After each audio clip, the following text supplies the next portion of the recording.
Pressure by the opponents, but every time around, she has a kick. In comes a kick.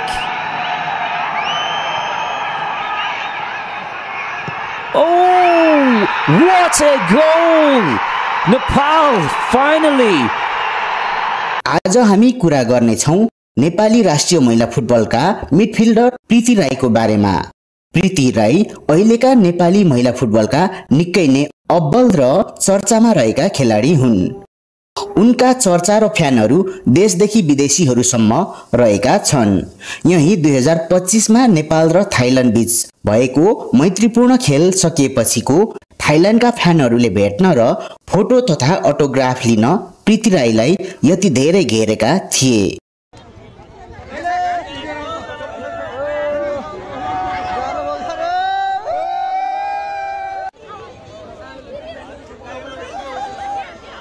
अब हामी कुरा गर्नेछौं प्रीति राईको बाल्यकाल र पारिवारिक पृष्ठभूमि। भिडियो पूरा हेर्नुहोला।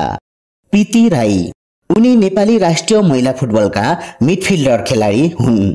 उनको स्थायी घर सोलुखुम्बु जिल्लाको महाकुलुङ गाउँपालिका 4 गुदेल भए तापनि बाबुआमा पहिलेदेखि नै काठमाडौँ बस्दै आएकाले उनको जन्म काठमाडौँमा भएको थियो। बुबा चन्द्रप्रसाद राई र आमा ज्ञानमाया राईको कोखबाट 3 सन्तान मध्येको पहिलो सन्तानको रूपमा विक्रम सम्वत 2061 मंसिर महिनामा काठमाडौँमा प्रीति राईको जन्म भएको थियो।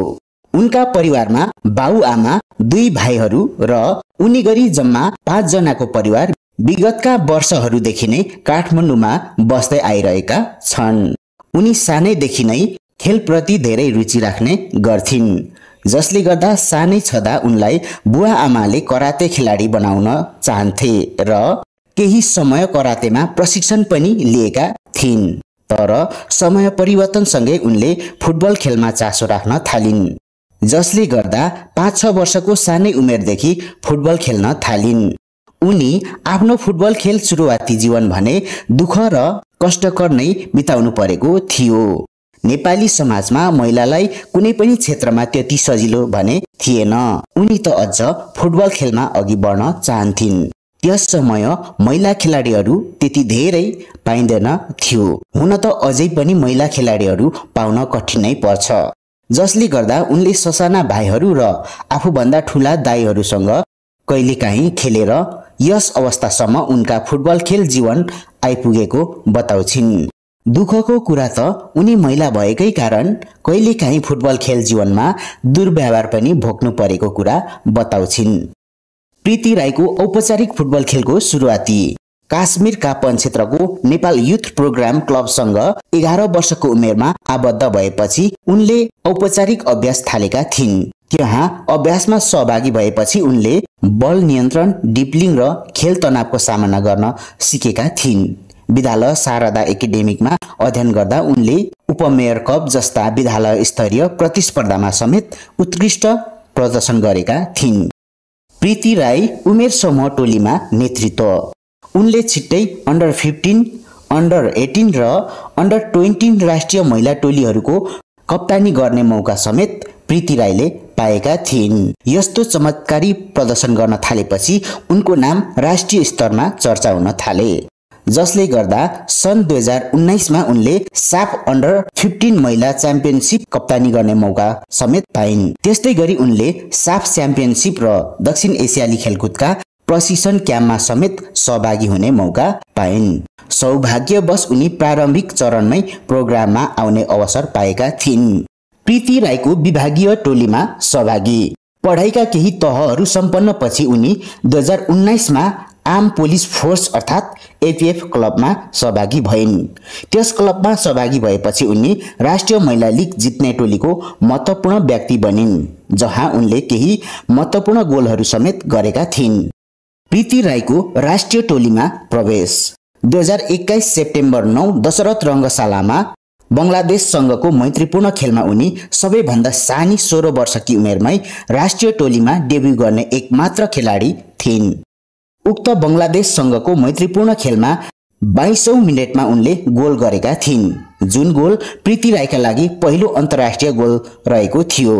त्यही गोलले उनलाई प्लेयर अफ द म्याच समेत बनाएको थियो। प्रीति राई लगायत राष्ट्रिय महिला टोली चम्किने क्षणहरू। वाफ महिला च्याम्पियनसिप 2024 को सेमिफाइनलमा लेबनानसँगको खेल अन्तिम समयमा उनले गोल गरिन्, जसले नेपाललाई फाइनलसम्म पुर्याएको थियो।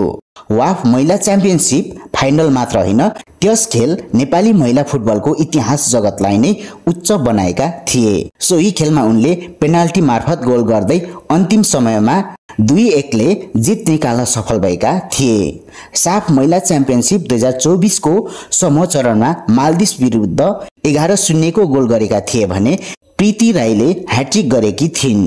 त्यसै गरी फिफा मैत्रीपूर्ण SAFF Asian cup qualifier, Asian game जस्ता आदि प्रतियोगिताहरूमा अहिलेसम्म उनी नियमित खेलिरहेकी छिन्। उनको खेल जीवनमा घुँडाको चोटका कारण भने केही समय खेल बाहिर रहनु परेको थियो। उही चोटका कारण उनलाई कहिलेकाहीँ खेलमा समस्या आउने गरेको र महत्त्वपूर्ण खेलहरू पनि छुटाउनु परेको छ। उनको लक्ष्य साफ महिला च्याम्पियनसिपको उपाधि नेपाललाई जिताउनु र महिला फुटबलमा आत्मनिर्भरता ल्याउनु नै उनको मुख्य उद्देश्य रहेको छ। अन्त्यमा हाम्रो भनाइ, प्रीति राई नेपाली महिला फुटबलका महत्त्वपूर्ण खेलाडी हुन्। उनी जस्तै हजारौं महिला फुटबल खेलाडीहरू तयार गर्नका लागि यस खेल जगतमा नेपाल सरकारले नै महत्त्वपूर्णका साथ चासो दिई उनीहरूलाई प्रोत्साहनका साथ भविष्य सुनिश्चितका साथ यस खेल जगतमा लगानी गर्न आवश्यक रहेको छ। तपाईलाई भिडियो कस्तो लाग्यो? कृपया आफ्ना भनाइहरू कमेन्ट बक्समा राख्नुहोला।